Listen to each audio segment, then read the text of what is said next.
This week's Piltch Point with Avram Piltch is proudly powered by PureVPN. The best way to protect your privacy online is with PureVPN. You can hide your online activities, say goodbye to regional restrictions, and improve your streaming quality. Plus, it's available for almost all of your devices. You can get a special price right now and a 30-day money-back guarantee by going to piltchpoint.live/PureVPN. And it's interesting because that experience right there kind of ties in with what we were just talking about. Anyway, unrelated, that's not the Piltch Point. We have been talking a lot, and we're going to talk a little bit about NFTs. We talk a lot about blockchain and crypto, and you have got some interesting information for us this week. Yes, indeed. So, who wants to get into crypto mining? Don't. Oh. So we have a story on Tom's Hardware this week, written by our senior editor, Jared Walton, who covers all of our graphics card stuff, including mining. And what he's talking about is the fact that crypto mining is now really unprofitable. Is for new folks who are getting into it and need to invest in the equipment. So, first of all, we've seen a massive drop in crypto prices since November, although they've recovered a little bit. But to talk about that, so the main cryptocurrency that people mine on computers is Ethereum. Bitcoin is now not really mined on PCs anymore. It's mined on specially designed computers called ASICs. So for those who were thinking, hey, I'm just going to buy a computer, fill it with one or more high-end graphics cards and, hook it up to the internet, leave it on 24/7 and make some money mining Ethereum. Which is the most profitable currency. They are not putting themselves in a good position. So first of all, Ethereum, the value of Ethereum has gone down. So just as Bitcoin has. So in the peak at the beginning of November 8th, an Ethereum coin was worth $4,811. Right now, it's worth $3,044. And at one point a couple of weeks ago, it was worth $2,541. So it dropped significantly. But forget the drops. Maybe it comes back, whatever. It's like stocks, crypto can go up and down. But here's what's going on. The cost of electricity, because you got to figure that in. Electricity is a huge part of the cost, right? The cost of buying the graphics card, buying the CPU, building your computer, all of that stuff, the amount of days it would take for you to break even on your investment is at least 521 days. At least. Now, we have a chart here. We have a chart. Now, here's how Jared lays it out, right? So you've got to figure that someone wants to buy. Okay, so each and by the way, for those who care about the environment, all crypto mining is absolutely horrible for the environment. For example, conducting a transaction that maybe someone spent $15 uses up $26 worth of electricity because of the blockchain. So anyway, so what's going on, just maybe to take a step back into what the heck does crypto mining do for folks who don't know exactly how it works. So obviously crypto mining is the process of creating currency for yourself, and virtual currency. And of course, cryptocurrency is not tied to any government. it is said to be more secure, but on the other hand, it is not anonymous. Do not, be fooled by that. So what happens is crypto miners are all taking assignments basically from every time somebody wants to conduct a transaction, they want to buy a coffee with Ethereum, if there's a place that accepts it. They want to, I don't know, buy something, whatever. That gets processed by someone on the network, which is called the blockchain, right? And for most cryptocurrencies, especially the main ones, Ethereum, Bitcoin, uh, the way that you earn money processing these transactions is you have something called a proof of work, which means that your computer has solved a really complex mathematical, I guess, puzzle, for lack of a better term, and has therefore, therefore you get a coin.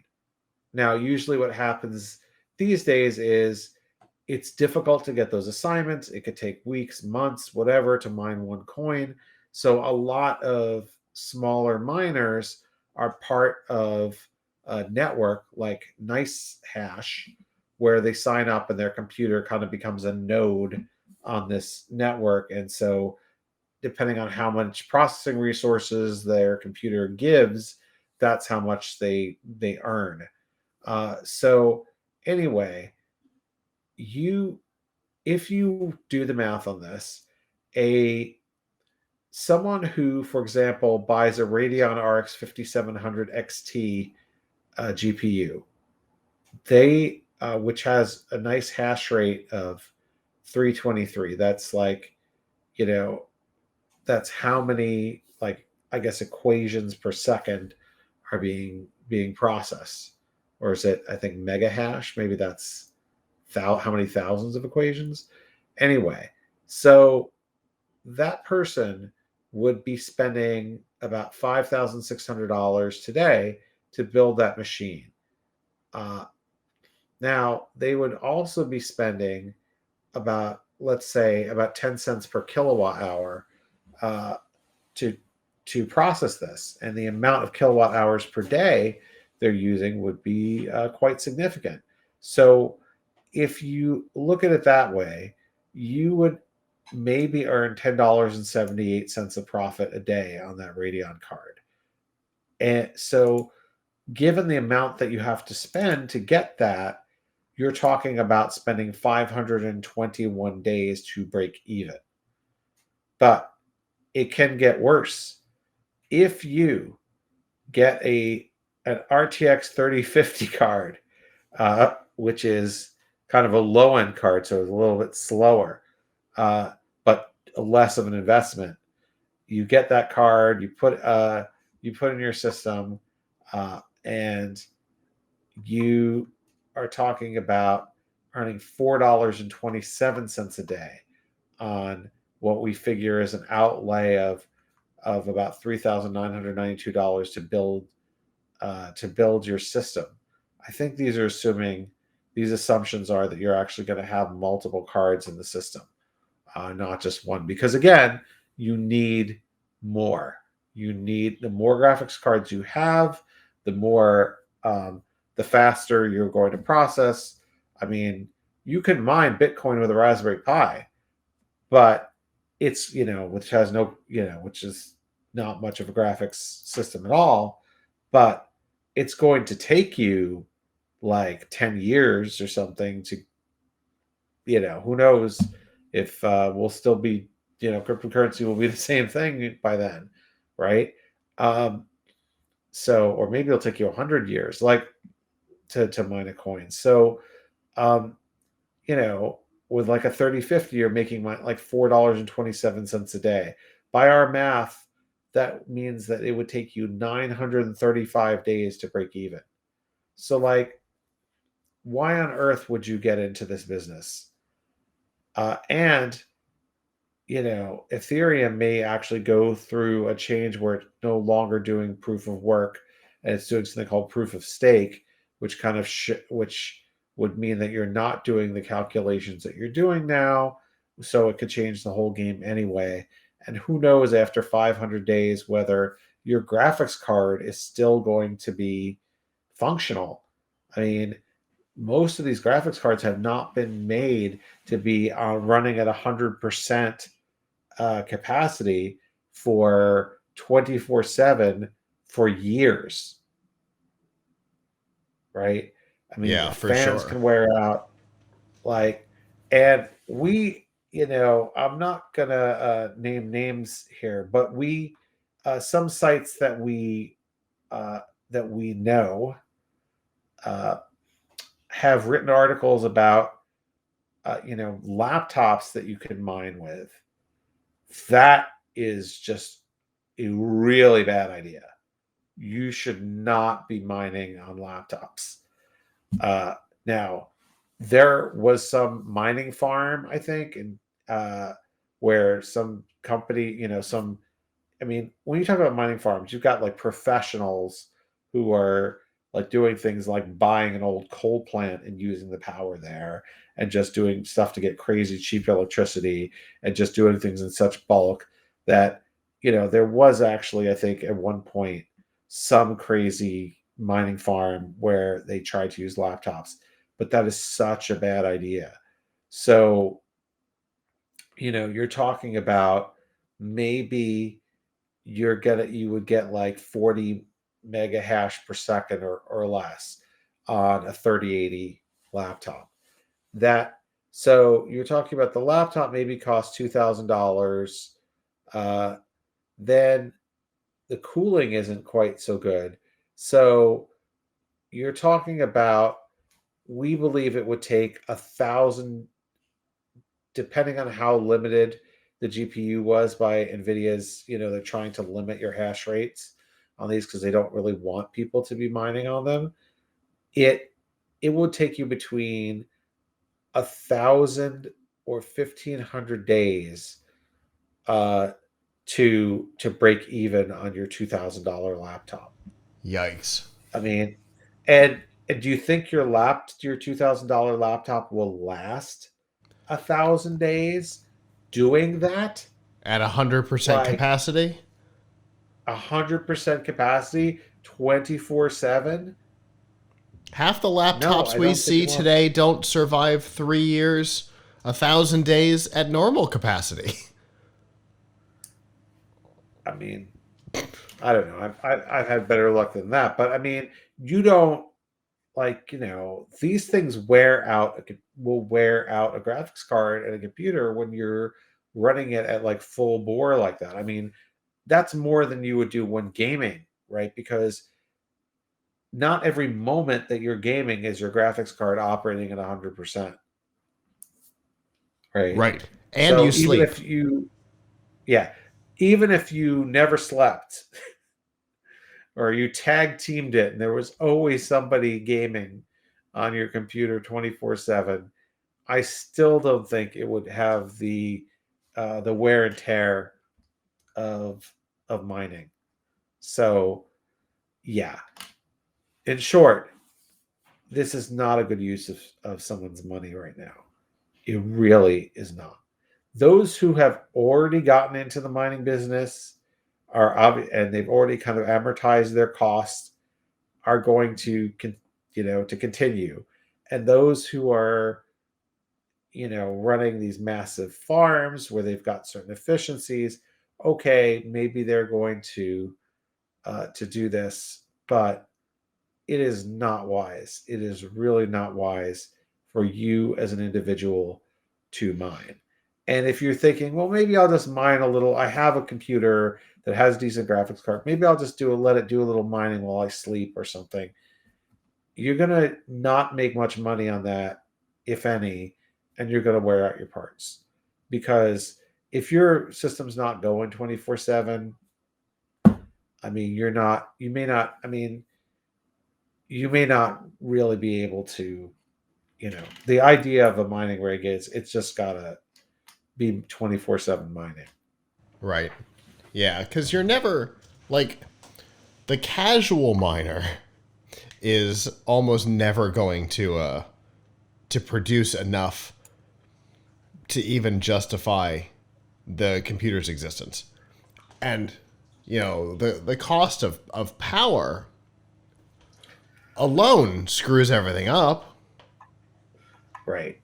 I mean, the only argument that you could be made to do this is if somebody gave you a computer, you took it somewhere where you were not responsible for paying for the electricity, like A hotel. your office, and they didn't know, or a hotel. And yeah, that's what you should do. Whenever you go on vacation, just crypto mine in your hotel. Um,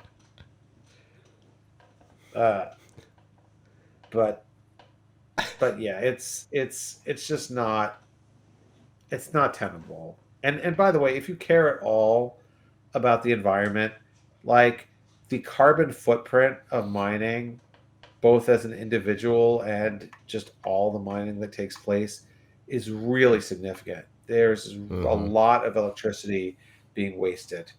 A lot of electricity being wasted. Yeah, for sure.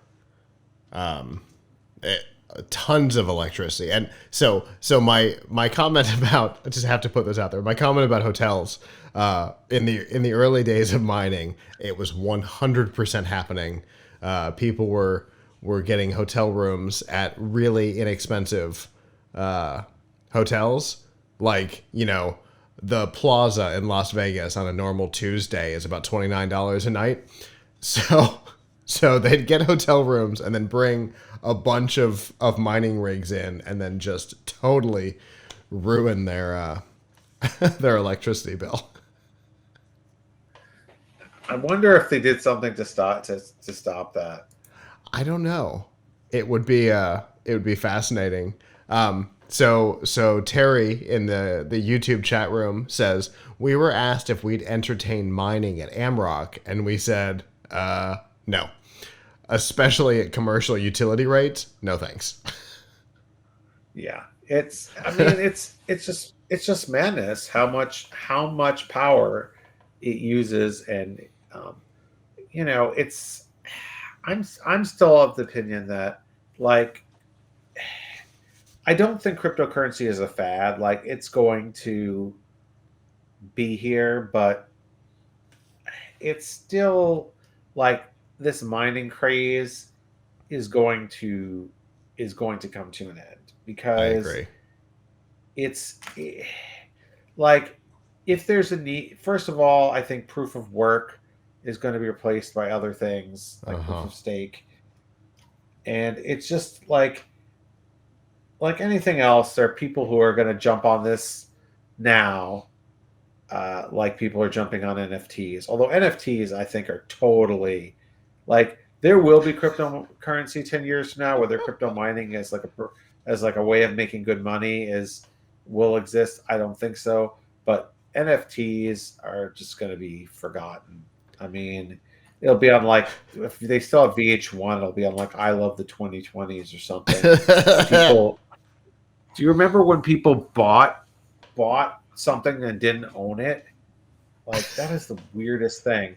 I mean, I'm sure you saw the whole story about, like, the woman who was selling her farts, and then she in jars, and then she decided she wanted to sell NFTs of her farts. Yeah, yeah. Which I don't get, because doesn't there have to be an actual fart in an actual jar to make an NFT for it? Isn't an NFT supposed to represent a real thing? NFTs are fascinating, and we have a whole NFT topic coming up in a few minutes. Okay, I'll leave that be. But anyway, where we can unload on the stupidity that is NFTs. But yes, theoretically, it's supposed to represent something. I guess it could represent a concept. I don't know. NFTs, whatever. Yeah. And anyway, I won't bore you with this, but but anyway, if you want to read more about why you shouldn't mine cryptocurrency right now, then check out our article on tomshardware.com. You can also learn about see our list of best graphics cards, which, if crypto mining becomes less profitable, that's actually really good news for those of us who want to buy graphics cards to play games. Indeed. So. Oh, Wouldn't it be wonderful if you could go to a store and purchase a video card? Huh. What? Right. I mean, it's been poison, and it's poison like all the companies that were selling cards to miners or maybe making it easier for miners to buy. This has been poison for the PC gaming industry. It's really been poison. Like, I get it that this is why I think Nvidia tried to put hash limiters on some of their cards. This is why, on the other hand, we've heard stories about other companies maybe prioritizing selling stuff to miners because the miners buy things in bulk and they pay more or whatever. But this is poison for the industry. It's really poison because your PC gaming is losing people to console gaming and other things because folks are so frustrated that they can't get a graphics card. And we don't know if those people are going to come back if the graphics cards come back. So this has been mining has been really poisonous for the PC gaming, and so this fad of like crazy snapping up of cards and mining has been very, very bad for the PC industry. Yeah, for sure. It hasn't been good for PCs. It hasn't been good for gamers. It hasn't been good for even some of the wholesalers. It's been a problem for. So hopefully, as the value proposition continues to decline, hopefully it'll mean that you and I can actually purchase a video card again at some point. Fingers crossed, but I never I never try to get my hopes up until it's time. Well, Avram, I appreciate this information. It's an interesting update on obviously a topic we've been talking about for a number of years. And the profitability tables are not getting better. So now would certainly not be the time to get into it. Thank you for that. And as always, I look forward to what we talk about next time.